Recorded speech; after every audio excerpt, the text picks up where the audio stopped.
Next question important question है. All of these questions that we are solving now, they are from previously are NEET और JEE. तो सारे important questions है, तो अच्छे से ध्यान दो. In the cube of side A, एक क्यूब है, उसका साइड लेंथ कितना है A. आगे बोला है shown in the figure, the vector from the central point of face ABOD. ABOD का सेंट्रल पॉइंट है, कौन सा पॉइंट है ये G, to the central point of face BEFO. तो ये जो साइड है आपका ABOD, इसके सेंट्रल पॉइंट से BEFO के सेंट्रल पॉइंट H तक एक वेक्टर अगर हमने ड्रॉ किया तो वो वेक्टर क्या आएगा, ऐसा आपको क्वेश्चन पूछा है. तो सबसे पहले अच्छे से समझ लो, बहुत इजी क्वेश्चन है but you have to pay attention. सबसे पहले let us draw a cube. तो मैं सेम क्यूब ड्रॉ कर रहा हूं, तो let us draw a cube here.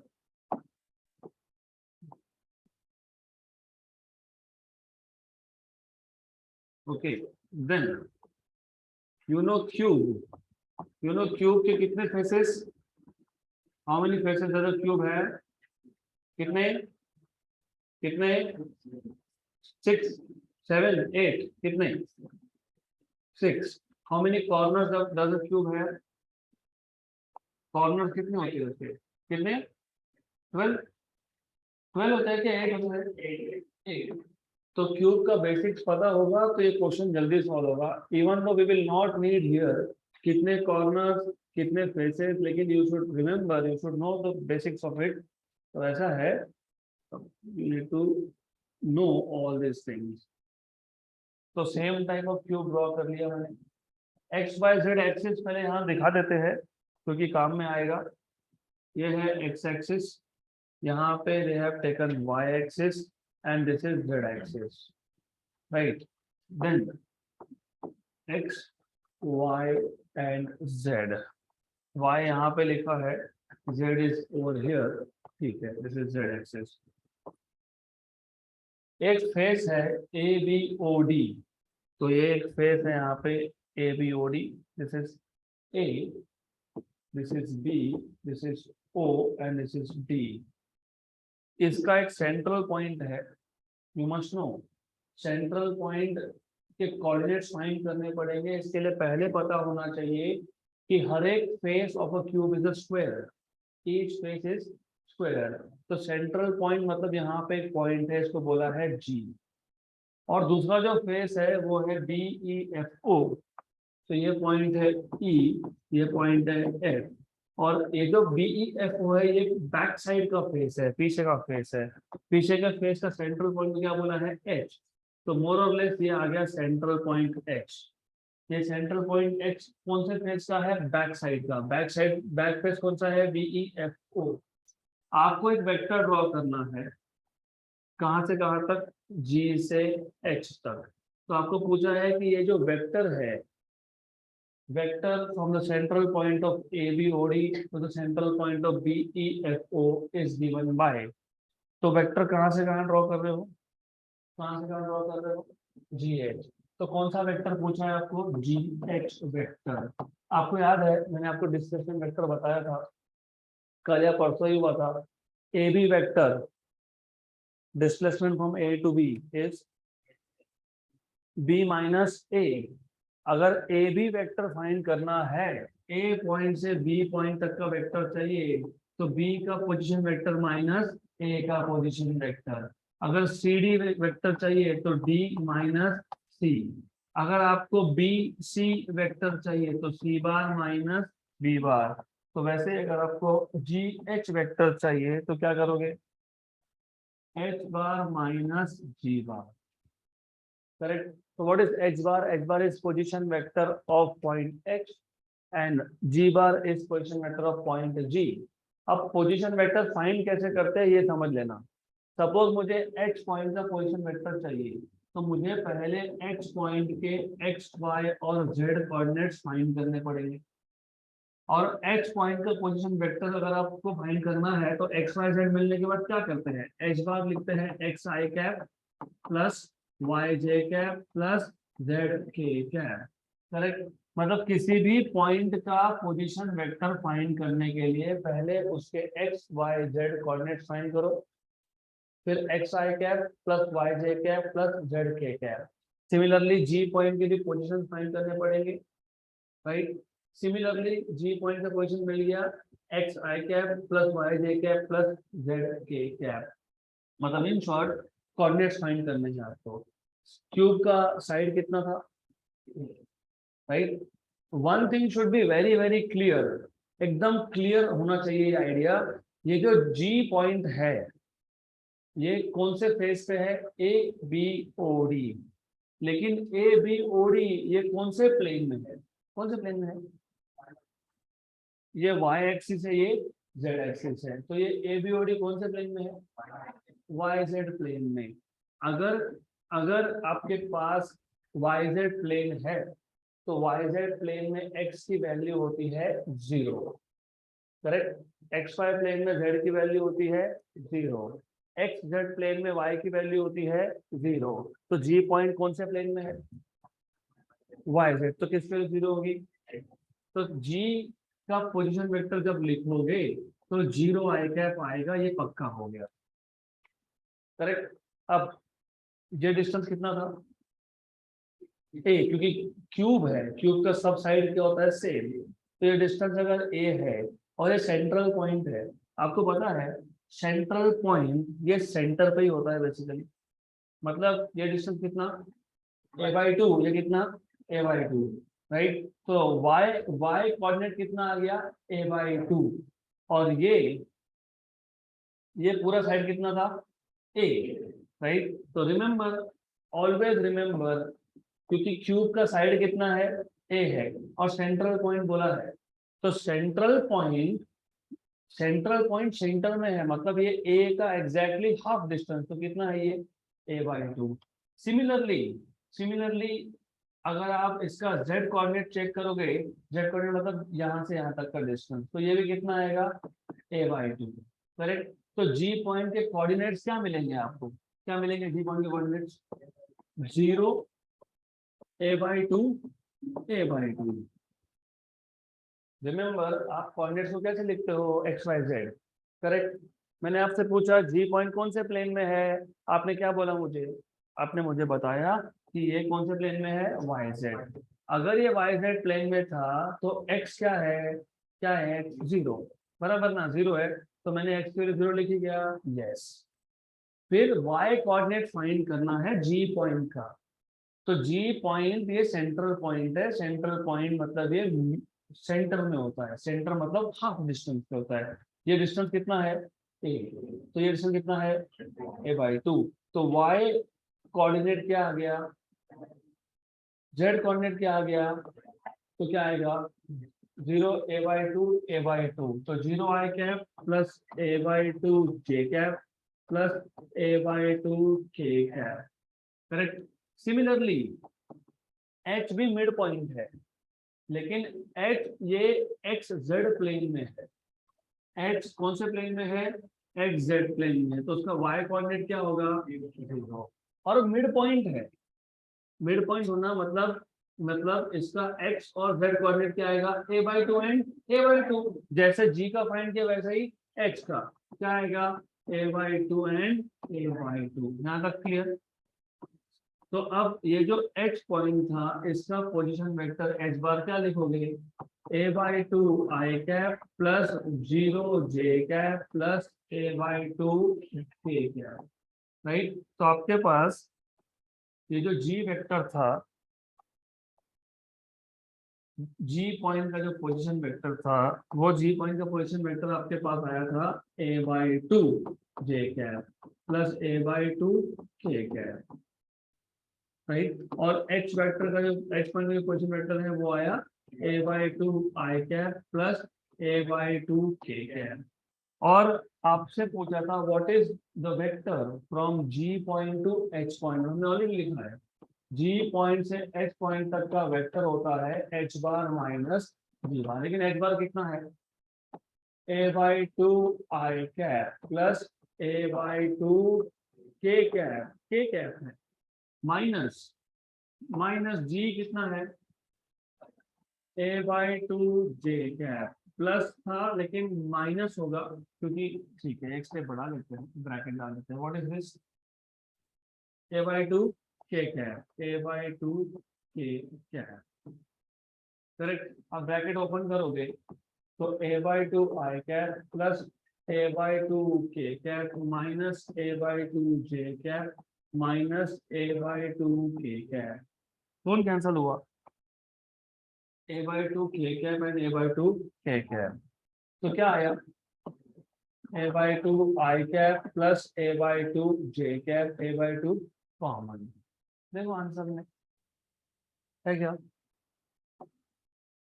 है है है लुक माइनस आएगा, ठीक है माइनस, तो माइनस है क्या, लुक है, दिख रहा है कहीं पे, कहाँ पे है, कहाँ पे है, ऑप्शन नंबर बी। लेकिन हमारा तो यहाँ पे आई कैप माइनस जे कैप आया, उन्होंने क्या लिखा है यहाँ पे जे कैप माइनस आई कैप, तो एक बार चेक कर लो सही है कि गलत है। लुक जी वेक्टर जी पॉइंट कहाँ था, कौन से प्लेन में था, लुक नहीं यही तो बोल रहा हूँ, लुक एक्स एग्जैक्टली। तो यहाँ पे ये छोटा सा, ये छोटी सी जो मिस्टेक है ना, they can give you wrong answers, तो that is why be careful. कुछ नहीं है, ज्यादा फर्क नहीं पड़ता है, डजंट मैटर। इसको क्या बोला है इन्होंने, और एक्स को क्या बोला है वाई, हाँ तो ठीक है। तो ये छोटा सा चेंज कर दोगे, क्योंकि नॉर्मली हम एक्स एक्स मान दिखाते हैं, तो जानबूझ के उन्होंने चेंज किया। अगर ऐसा था, अगर ऐसा था तो बताइए क्या होगा, बताओ क्या होगा, ये कौन सा प्लेन बन गया, एक्स जेड प्लेन बन गया। एक्स जेड प्लेन में वाई क्या होता है, ओके, और एच ये कौन से प्लेन में आ गया, वाई जेड में एक्स क्या होता है, you know what will happen, that's it, हो गया राइट। तो something I will keep on doing intentionally so that you don't do mistake in exam। जो करना है इधर ही कर लो, एग्जाम में करने की जरूरत नहीं है, क्लियर राइट। कुछ नहीं है, जिसको जी बार बोल रहा था वो एच बार बन गया, जिसको एच बार बोल रहा था वो जी बार बन गया। अगर ऐसा है तो G H bar is H bar minus G bar, इसका मतलब पता है, इसका मतलब इसको लिखोगे पहले, इसको लिखोगे बाद में। के कैप टर्म पे तो कोई फर्क नहीं है, सिर्फ डिफरेंस क्या है, ये जाएगा यहाँ और ये आएगा यहाँ, done. a/2 j cap plus a/2 के cap minus minus a/2 i cap minus a/2 के कैप, कैंसिल कैंसिल यस, तो जे कैप आएगा पहले और आई कैप जाएगा बाद में, तो a/2 j cap minus i cap, a/2 j cap minus i cap, option number B, good right. तो be very careful with coordinate axis, कौन सा एक्सिस कहाँ दिखाया है पहले उस पर ध्यान दो और बाद में क्वेश्चन सॉल्व करो, done.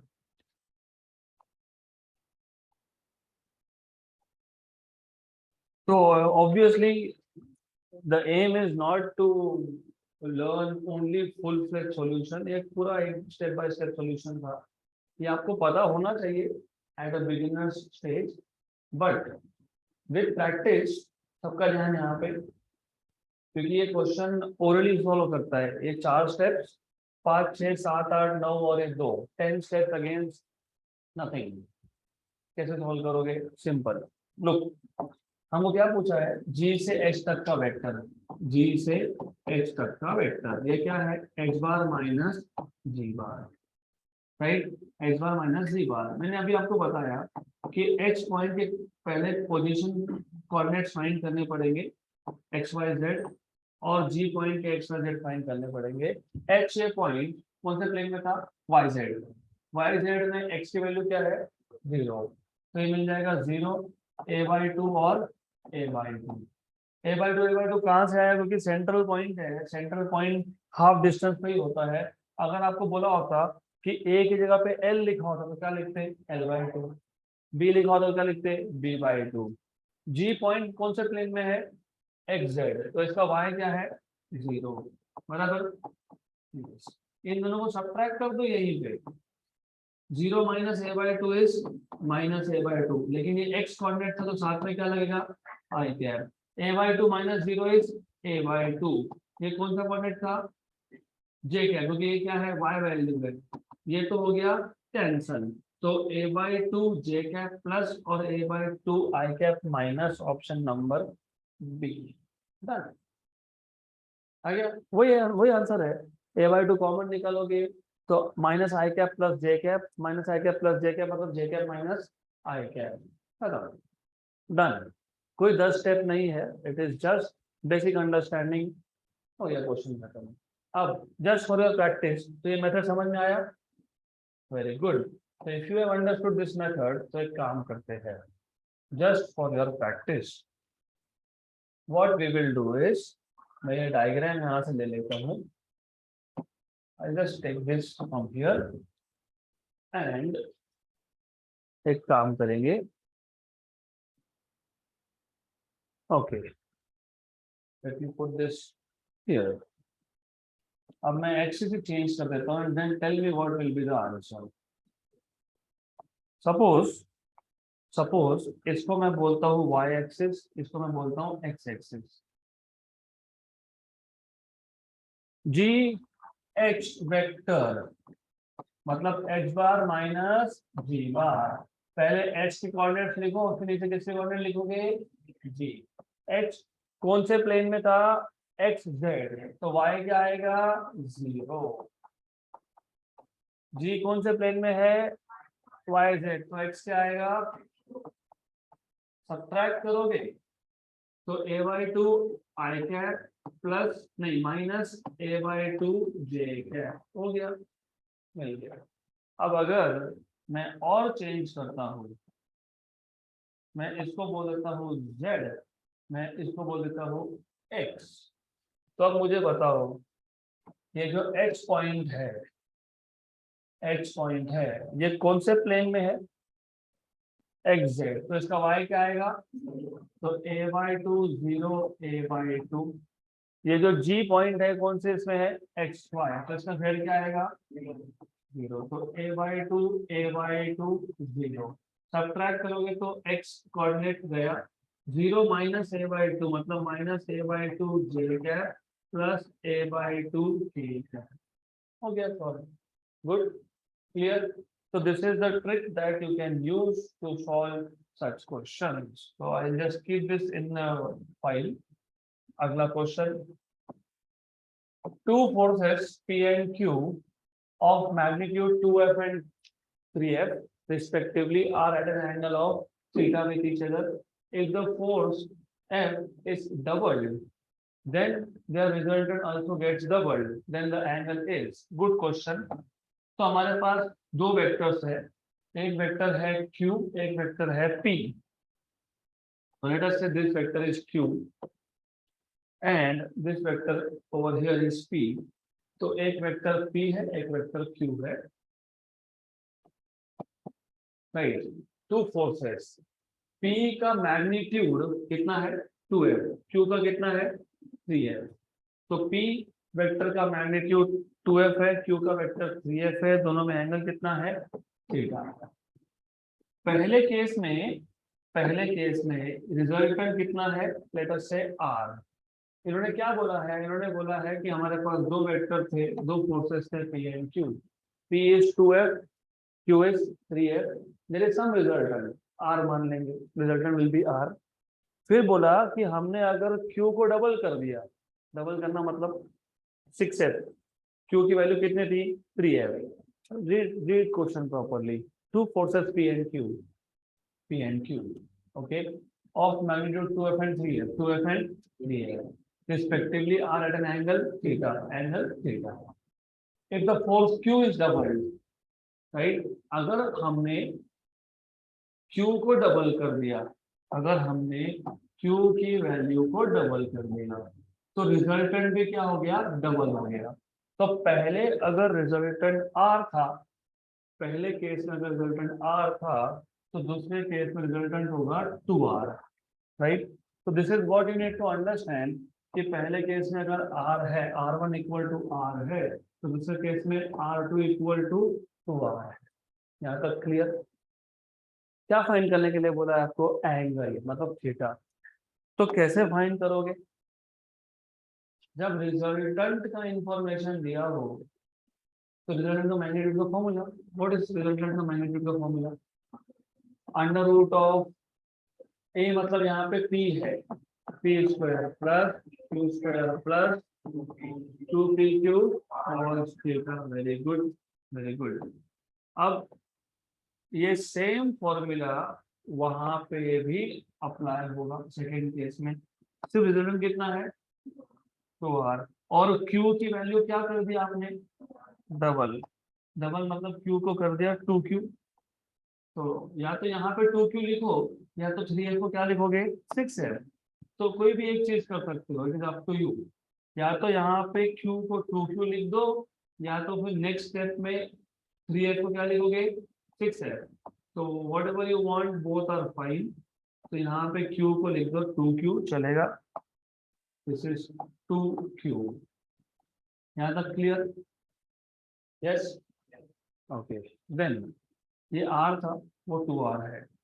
If I square on both sides, अगर मैं दोनों साइड पे स्क्वायर करता हूँ, तो इन दैट केस हमको मिलेगा, स्क्वायर करना मतलब स्क्वायर रूट हटाना, तो ये बन जाएगा r स्क्वायर। और यहाँ पे अगर आप स्क्वायर करते हो तो इन दिस केस ये बन जाएगा 2r का होल स्क्वायर, राइट। 2r का होल स्क्वायर मतलब 4r स्क्वायर, और ये स्क्वायर रूट यहाँ से गायब, राइट। तो this will be 4r square. यहाँ तक क्लियर हुआ क्या? Yes, this is 4r square. अब मैं दोनों को side by side he solve करने वाला हूँ, मुझे ज्यादा इजी आता है ये। p की वैल्यू क्या थी? p की वैल्यू थी 2f, 2f था ना। तो 2f का स्क्वायर, t स्क्वायर 3f का स्क्वायर प्लस 2pq, मतलब 2 into 2f into 3f into cos of theta, right. ये पहला केस। तो this is first case, case number 1, जिसमें वैल्यू ऑफ q कितना था? q का वैल्यू, q का वैल्यू कितना था? लिखा है यहाँ पे, कितना है? 3 है। दूसरे केस में कितना है? 6 है। तो ठीक है, ये पहला केस। पहले इसको सॉल्व कर लेते हैं। r square equal to 2f square मतलब 4f square plus 9f square plus 2 into 2 into 3 12f square cos theta. तो r square equal to 4 plus 9 13f square plus 12f square cos theta. 25 कैसे होगा? I don't understand, कैसे 25 हो गया? दूसरे term के साथ cos थीटा है, पहले टर्म के साथ cos थीटा है क्या? नहीं, तो 25 कैसे बना दिया? होगा क्या 25? नहीं होगा, राइट। नहीं तो फिर आंसर ही नहीं आएगा आपका, you will get something else. Clear यहाँ तक? यस। तो बी केयरफुल, बी केयरफुल, क्योंकि एक टर्म के साथ cos थीटा है, दूसरे टर्म के साथ cos थीटा नहीं है। तो be very careful here. Okay, अब सेकेंड केस में, सेकेंड केस में ज्यादा केयरफुल रहो, क्योंकि सेकेंड केस में आपने पहले से अंदर 2q लिख के रखा है। तो 2q लिख के रखा है तो वापस 6f मत कर देना वहां पे। तो क्या था? 4r square. क्या है यहाँ पे? 4r square equal to p square. What is p? 2f plus 2 into q, 2 into 3f मतलब कितना? 6f square. 2 तो 2 है, q क्या है? 3 है। तो क्या हो जाएगा? ये 6 है, बराबर है प्लस 2 इंटू p कितना है? 12। 2 इंटू q 6 है। cos theta. Good. This is equal to ये 4r square. 4r square. This is 4f square. That is 4f square plus 36f square plus 2 into 2, 4. 4 into 6, 24f square cos theta. बराबर ये आ जाएगा 4r square 4 plus 36 4p plus 24 कि 40 plus 24 64 नहीं right. Equation number 2 equation number 1. हमको क्या चाहिए था हमको. मैं तो क्वेश्चन सॉल्व करते करते क्वेश्चन ही भूल गए. एंगल. अब मेरे पास दो इक्वेशन है, मैं इन दोनों को डिवाइड कर देता हूँ तो क्या होगा. R square F square. तो इक्वेशन में क्या बचेगा, कुछ नंबर और कॉस थीटा. तो you have to keep thinking कि आर की वैल्यू पता नहीं थी, एफ की वैल्यू पता नहीं थी, तो मतलब मुझे आर और एफ इक्वेशन में नहीं चाहिए.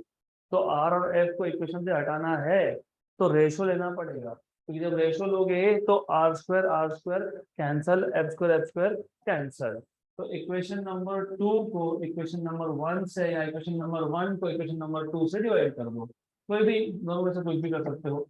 तो 4r square upon are square, क्योंकि इसका लेफ्ट हैंड साइड का 4r स्क्वायर, इसका था r स्क्वायर. वहां पे कितना है 40 plus 24 cos theta f square upon यहाँ कितना है 12 plus 13 cos theta f square. क्या क्या कैंसिल हो गया और ये कैंसिल हो गया. 12 प्लस 13 था ना, 13 प्लस 12. Okay 13 plus 12, 13 plus 12. ठीक. ओके डन हो गया. अब ये क्या है 4. ये टर्म यहाँ शिफ्ट कर देता हूँ तो क्या बचेगा 4 into 13 plus 12 cos theta equal to 40 plus 24 cos theta. 4 into 13 कितना 52.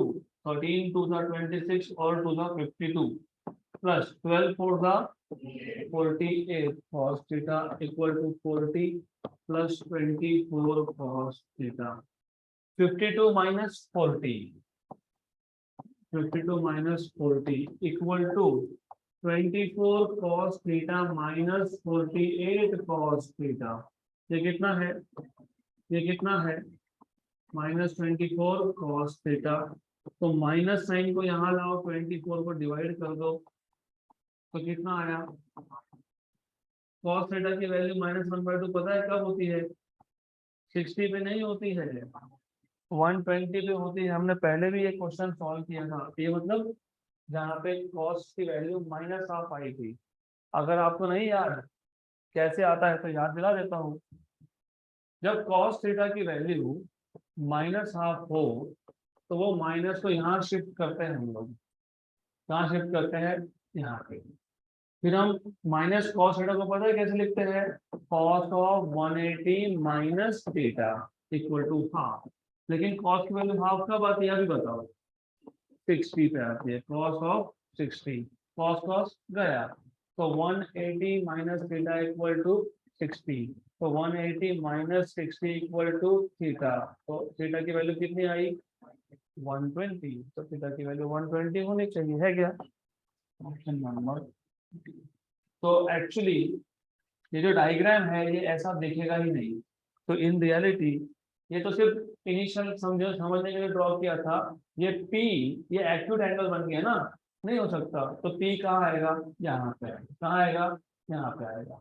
तो इन रियलिटी रिमेम्बर ये जो P बार है ऐसा क्यों बोल रहा हूँ. एंगल क्या है आपका थीटा क्या मिला आपको 120. तो फिर एंगल ग्रेटर देन 90 होगा तो P यहाँ दिखना चाहिए. तो ये जो मैंने दो डायग्राम ड्रॉ किए थे इसका एक्चुअली कोई मतलब ही नहीं है.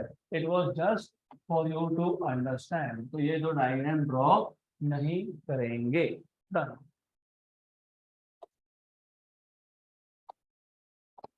Next question. अच्छा good, this is a good question. तो ध्यान दो अच्छे से. 2019 का वापस से। Two vectors a bar and b bar have equal magnitudes. Equal magnitude मतलब mod of a equal to mod of b. यहाँ पर सीधा सीधा a equal to b, correct.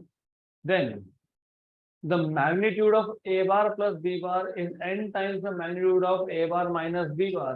The angle between a bar and b bar is, तो पहला condition दिया है a equal to b, दूसरा कंडीशन आपको दिया है magnitude of a bar plus b bar equal to n times of magnitude of a bar minus b bar, correct. What is magnitude of a bar plus b bar? a bar plus b bar मतलब क्या, मैंने कल भी बताया था। ए bar plus B बार मतलब क्या क्या रिजल्टेंट ऑफ टू वेक्टर्स। कैसे देखते हो?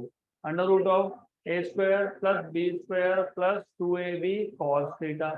और magnitude of a bar minus b bar कैसे लिखते हो? Under root of a square plus b square minus 2ab cos theta.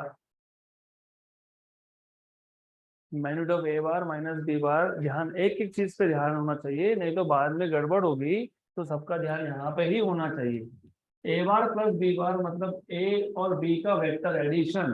Vector addition में रिजल्टेंट, ये रिजल्टेंट ही है, ये आता है a square plus b square plus 2ab cos theta equal to n। ये भी रिजल्टेंट है, लेकिन ये वेक्टर सब्ट्रैक्शन है। वेक्टर सब्ट्रैक्शन में आता है a square plus b square minus 2ab cos theta. ये कल ही हमने कवर किया था। हाँ, क्या हो गया? हाँ, ये बी रह गया, ठीक है, डजंट मैटर रियली। ये बी रह भी गया तो कोई फर्क नहीं पड़ेगा, बाद में क्लियर हो जाएगा। बट रिमेम्बर, हमने कल एक क्वेश्चन सॉल्व किया था जिसमें हमने देखा था कि अगर हम एक वेक्टर का डायरेक्शन रिवर्स करते हैं, if reverse the direction of a vector, तो क्या होता है? अगर वेक्टर का डायरेक्शन उल्टा कर देते हो तो कॉस या माइनस कॉस थीटा बन जाता है ना। यहाँ पे क्या है? Plus cos theta. वहां पे क्या है? क्यों आया था? क्योंकि एक वेक्टर का डायरेक्शन उल्टा करने की वजह से भूल गए, ये एक वेक्टर था, ये दूसरा वेक्टर था, इन दोनों में एंगल कितना था? थीटा था, राइट। देन आपने क्या किया? आपने इस वेक्टर को तो ऐसा ही रखा, सिर्फ ये जो दूसरा वेक्टर था इसका डायरेक्शन कर दिया उल्टा।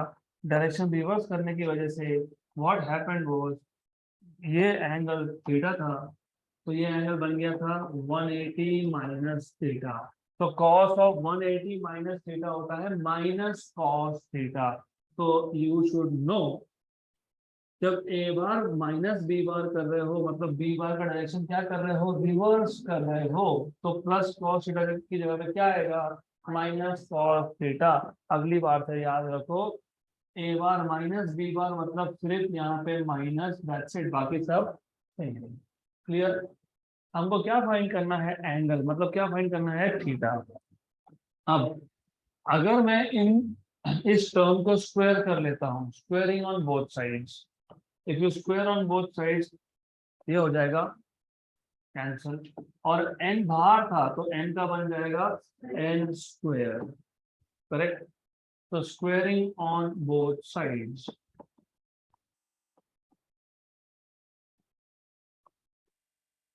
हमारा अल्टीमेट एम क्या है? टू फाइंड आउट, क्या फाइंड करना है?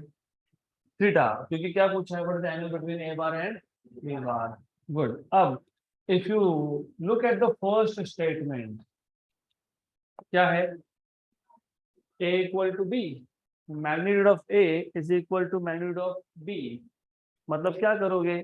मतलब यहाँ पे इक्वेशन हमारे पास आया, या तो a की जगह पे b सब्स्टिट्यूट करेंगे या फिर b की जगह पे a सब्स्टिट्यूट करेंगे। One thing you have to do, तो एक काम करो, जहां जहां b दिखता है वहां वहां पे क्या लिखोगे?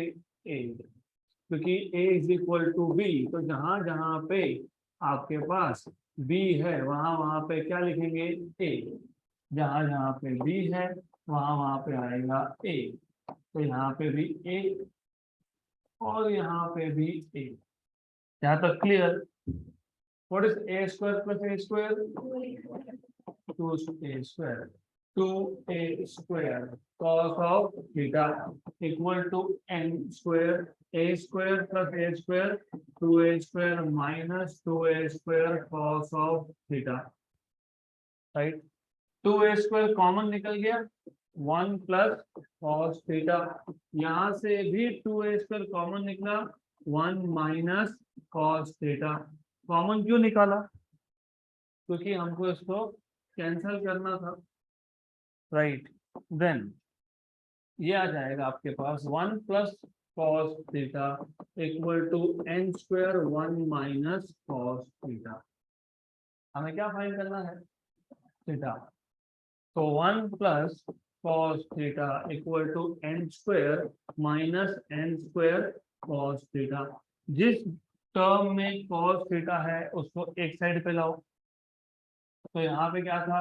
cos थीटा, वो minus n² cos theta right hand side का क्या हो गया? प्लस, बराबर। इसको यहाँ शिफ्ट किया तो ये क्या हो गया? प्लस। 1 को वहां शिफ्ट किया तो क्या हो गया? तो n² माइनस 1। तो क्या कॉमन निकला? cos theta. क्या बचा? 1 plus n² equal to n² minus 1। तो cos थीटा क्या आया? n² minus 1 upon 1 plus n² मतलब n² प्लस 1। तो थीटा क्या आएगा?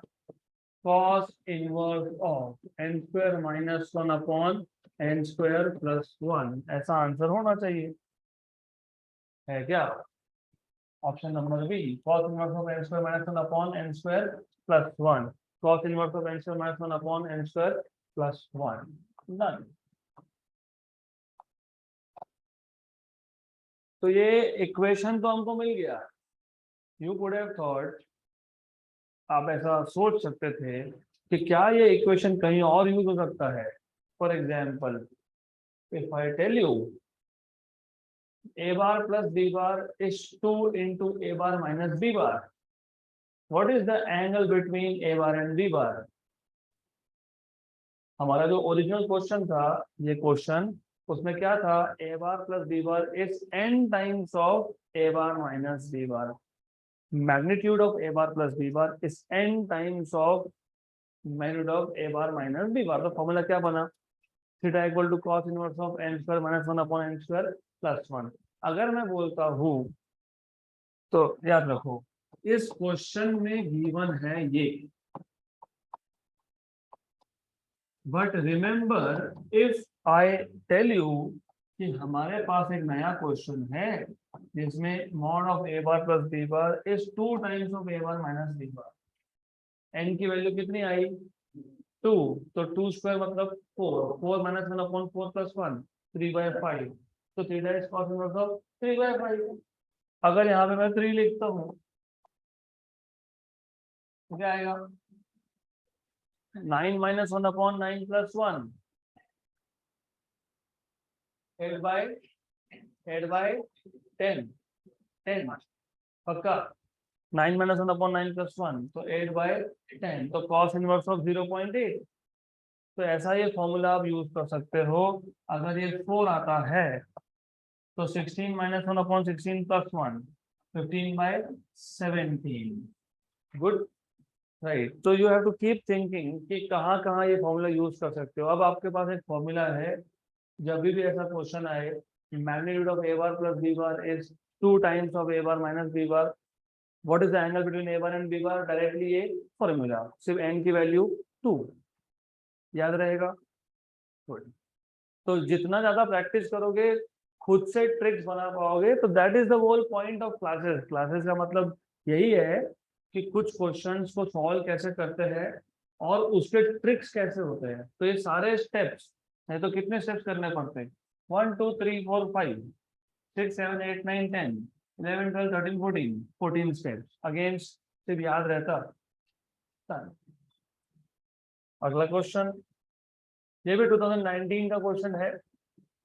मॉड ऑफ ए बार मतलब क्या? मॉड ऑफ a1 बार मतलब क्या? मैग्नीट्यूड ऑफ a1 कितना है? 3 है। Mod of a2 is 5 and mod of a1 plus a2 is 5। What do you mean by mod of a1 plus a2? Under root of a1 square plus a2 square plus 2a1 a2 cos of theta. The value of 2a1 bar plus 3a2 bar dot dot product है, dot 3a1 bar minus 2a2 bar. तो याद रखना ये कौन सा product है, dot product.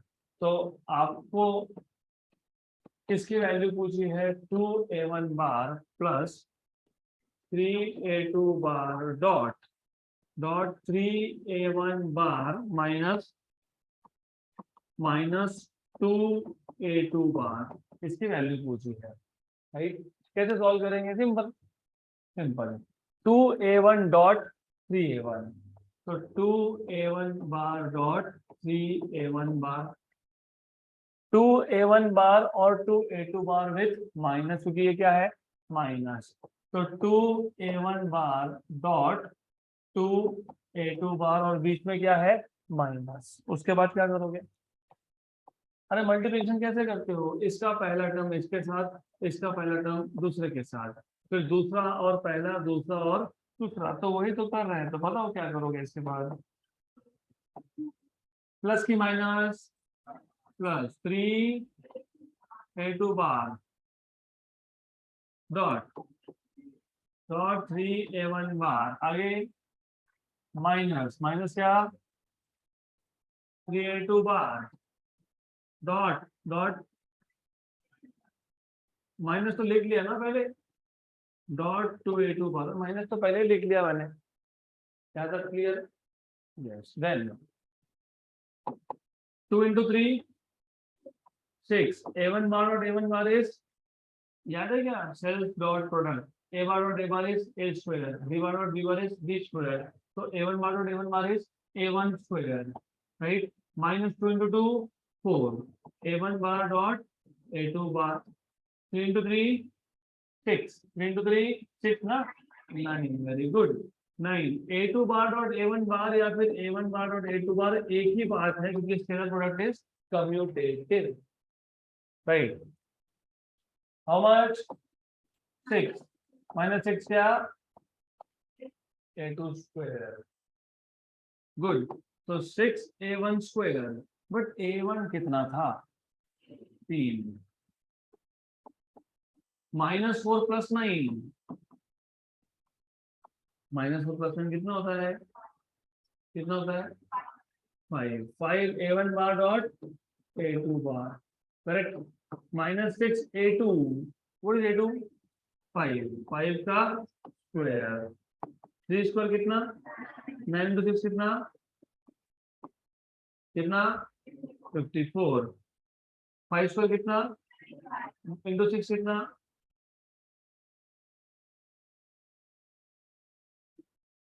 150, 25 into 6 is 150, minus 150 plus 5 a1 a2 cos of theta, बराबर बराबर 54 में से 150 गए तो कितना होता है minus 96, 5a1 a2, what is a1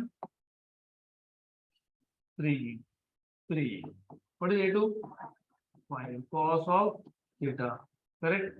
तो ये जो है ये हम क्या फाइंड कर रहे थे 2a1 bar plus 3a2 bar dot क्या 3a1 bar minus 2a2 bar.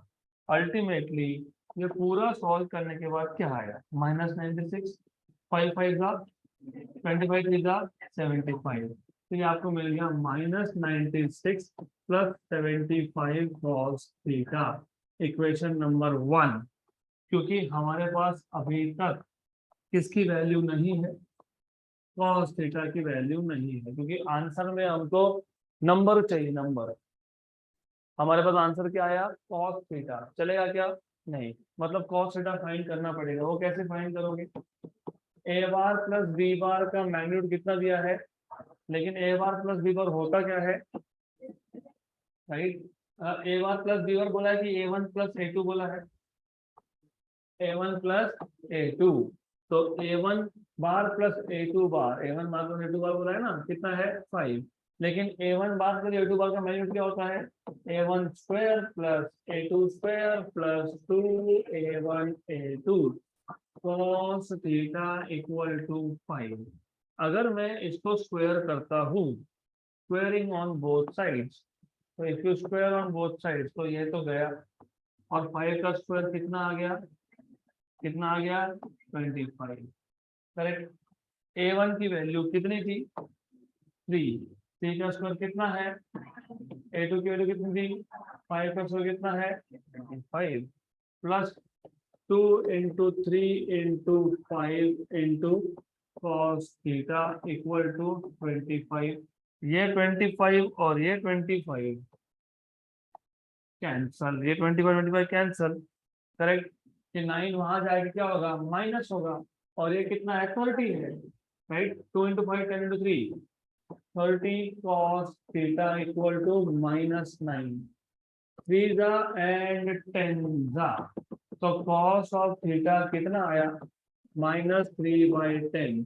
ये इक्वेशन नंबर 2, इसको हम लोग कहाँ सब्स्टिट्यूट करेंगे इक्वेशन नंबर 1 में। तो अगर आपको इक्वेशन नंबर 1 याद होगा जो होना चाहिए, -96 प्लस, तो ये जो वैल्यू थी 2a1 bar plus 3a2 bar dot 3a1 bar minus 2a2 bar, ये था -96 प्लस 75 cos थीटा, और cos थीटा इज -3/10, करेक्ट। 5 का टेबल 2 जा एंड अरे 5 का टेबल पूछ रहा हूँ मैं, 15 जा, करेक्ट, राइट। अब तो सॉल्व करो, मिल गया फाइनल आंसर, करो उसको सॉल्व। -96 -15/2, क्योंकि 5 इज 15/2, क्रॉस मल्टीप्लाई 15 इंटू 3 कितना आएगा 45, तो ये कितना आएगा 45। What is 96? अभी अगेन पे अटेंशन यार, इधर भी क्या होता है ना गड़बड़ कर देते हैं, दोनों टर्म माइनस हो ना तो गड़बड़ करने की जरूरत नहीं है, माइनस साइन को कॉमन निकाल लो फिर सॉल्व करो, क्योंकि then what happens is lot of mistake. और क्रॉस मल्टीप्लाई हर बार नहीं करना होता है, ये भी सीख लो। 45/2 कितना होता है पता है क्या, कितना होता है 22.5। 96 में 22 ऐड किया तो 118, और 22.5 ऐड किया तो 118.5 विद माइनस साइन। ओ ऑप्शन नंबर बी -118.5। तो अगेन द क्वेश्चन इज, ये सब सही तो है, आंसर करेक्ट है, लेकिन इतना टाइम है क्या, ऑफ कोर्स नो। तो अब यू शुड नो, ये जो हमने क्वेश्चन सॉल्व किया, इस क्वेश्चन में अप टू दिस लेवल, इस स्टेज तक सब सेम रहेगा, मतलब ये you will follow all this steps यहाँ तक। और अगर आपको याद होगा ये -96 आता है ना, 3 स्क्वायर 9, 9 इंटू 6 54, 25 इंटू 6 30, 150, बराबर ना। 5 स्क्वायर कितना है 25 इंटू 6 कितना है -150 प्लस 54 कितना है -96। तो अल्टीमेटली सिर्फ मैंने a1 बार और a2 बार को क्या लिखा था, a1 a2 cos थीटा, वो नहीं लिखूंगा मैं, उसको ऐसे रख देंगे, उसको ऐसे ही रख देते हैं। यहाँ तक क्लियर। 54 -150 कितना -96, और 5 a1 बार और a2 बार, यहाँ तक क्लियर। इसको a1 a2 cos थीटा नहीं लिखेंगे, इसको हम बोल देंगे इक्वेशन नंबर 1। अब अगर a1 बार डॉट a1 बार, ये a1 स्क्वायर हो सकता है, a2 बार डॉट a2 बार ये भी a2 स्क्वायर हो सकता है, a bar dot a bar a square हो सकता है, b bar dot b bar b square हो सकता है। तो फिर a1 bar plus a2 bar dot a1 bar plus a2 bar क्या होगा, क्या होगा a1 प्लस a2 का स्क्वायर, करेक्ट। यहाँ तक clear. if a bar dot a bar is a square, b bar dot b bar is b square, a1 bar dot a1 bar is a1 square, तो why not a1 bar dot a2 bar y naught a1 bar dot a2 bar will be a1 plus a2 whole square, right hand side पे क्या है, magnitude, किसका magnitude, a1 plus a2 का। अब a1 bar dot a1 बार बराबर plus a1 bar dot dot a2 बार, a1 a1 a2 bar dot 1 1 1 2 a1 bar dot a1 बार, a1 bar dot a2 bar plus a2 bar dot, लेकिन a2 bar dot a1 बार मतलब कौन, a1 bar dot a2 बार, क्योंकि ये दोनों क्या है, अरे perpendicular नहीं, a bar dot b bar equal to b bar dot a bar मतलब क्या, लुक पहला टर्म कितना आया, a1 बार डॉट a1 बार, पहला टर्म दूसरा टर्म कितना आया, a1 बार डॉट a2 बार, दूसरा और पहला कितना आया, a2 बार डॉट a1 बार, लेकिन मैंने क्या लिखा, क्यों लिखा, commutative, scalar product is commutative, पहला क्या लिख रहे हो दूसरा क्या लिख रहे हो फर्क पड़ता है क्या, नहीं, प्लस क्या बचा, a2 बार डॉट a2 बार, यहाँ तक समझ में आया सबको, पक्का 100%, अगर 1% भी डाउट है तो बता दो, मैं वापस रिपीट करूंगा, is this clear. What is a1 plus a2 का मैग्नीट्यूड 5 दिया है, तो कितना आ गया 25, a1 bar dot a1 bar कितना, a1 bar dot a2 bar plus a1 bar dot a2 bar कितना, correct, a2 bar dot a2 bar कितना, a2 का स्क्वायर, व्हाट इज a1 3 था ना, 3 था, ओके, व्हाट इज 3 स्क्वायर, ये कहाँ से आया, 3 का square 9 plus 2 a1 bar dot a2 बार, a2 कितना था 5 का स्क्वायर कितना 25 क्या हो गया, ये 9 कहाँ गया, वहां पे क्या बन गया -9, तो 2 a1 bar dot a2 bar equal to क्या आया, तो a1 bar dot a2 bar कितना आया, a1 bar dot a2 bar कितना आया -9/2, इसको क्या बोल देते हैं, इक्वेशन नंबर 2, कहाँ सब्स्टिट्यूट करोगे, इक्वेशन नंबर 1 में, तो you should no cos theta find किए बिना ही हमारा ये आंसर आ सकता है, हमने cos थीटा की जगह पे क्या फाइंड कर लिया directly, a1 bar dot a2 बार, और इसको कहाँ सब्स्टिट्यूट कर रहे हैं हम लोग, इक्वेशन नंबर 1 में, राइट, तो ये था आपके पास इक्वेशन नंबर 1, यहाँ पे सिर्फ ये वैल्यू सब्स्टिट्यूट करोगे, ये वैल्यू कितनी थी -9/2, -9 इंटू +5 इज -45, -45/2 मतलब -22.5 -96 मतलब -1 पॉइंट, तो थोड़े नंबर ऑफ स्टेप्स हो गए कम, समझ में आया, okay, so that's it for today.